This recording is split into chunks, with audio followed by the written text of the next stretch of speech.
লোকসভা নির্বাচনের প্রথম দফার ভোট গ্রহণ হলো আজ। শুক্রবার 21টি রাজ্য ও কেন্দ্রশাসিত অঞ্চলে চলে ভোট গ্রহণ প্রক্রিয়া। এদিন নতুন ভোটাররা যেমন ভোট দেন, তেমনি প্রবীণরাও ভোট দিতে যান বুথে। সেলেব থেকে আমজনতা সকলেই গণতান্ত্রিক অধিকার প্রয়োগ করেছেন এদিন। পিছিয়ে নেই নবদম্পতিরাও। উত্তরপ্রদেশ, রাজস্থান, বিহার, পশ্চিমবঙ্গ, মধ্যপ্রদেশ, মহারাষ্ট্র, তামিলনাড়ু, উত্তরাখণ্ড সহ বিভিন্ন রাজ্য ও কেন্দ্রশাসিত অঞ্চলে ভোট দান নিয়ে ভালোই আগ্রহ লক্ষ্য করা গিয়েছে নবদম্পতিদের মধ্যে। অনেকেই ভোট দিয়ে নিজেদের ছবি পোস্ট করেছেন সোশ্যাল মিডিয়ায়। নির্বাচন কমিশনের সোশ্যাল মিডিয়া হ্যান্ডেলে আবার তুলে ধরা হয়েছে নবদম্পতিদের ভোটদানের ছবি। বিয়ের পোশাকে সুসজ্জিত অবস্থাতেই বর ও কনেকে দেখা গিয়েছে বুথের ভিতর।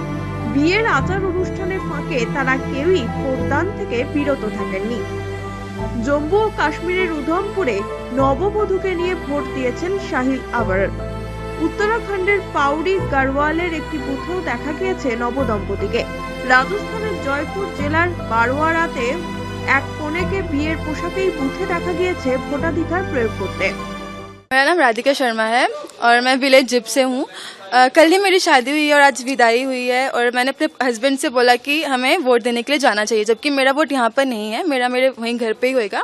बट मैंने इनको बोला कि हमें जाना चाहिए वोट देने के लिए। और मैं सभी से यही बोलूँगी कि अपने वोट को वेस्ट ना करें। एक अच्छी जो भी जिसे भी आप देना चाहते हो जाएं और अपना ज़रूर टाइम दें, वोट ज़रूर डालें।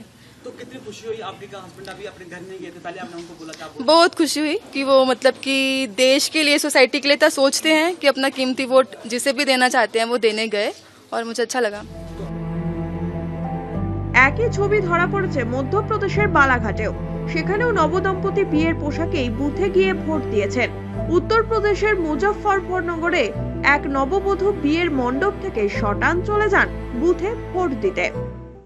अभी आपकी शादी इसके मंडप से आप आ रही हैं, क्या मुद्दे हैं जो आप एकदम से वोट डालने आई हैं, क्या मुद्दे नजर में रखे हैं? यही कि चुनाव में वोट डालने का अधिकार होता है एक आम जनता का, कि भाई वो अच्छा नेता चुने, है ना, ये सब।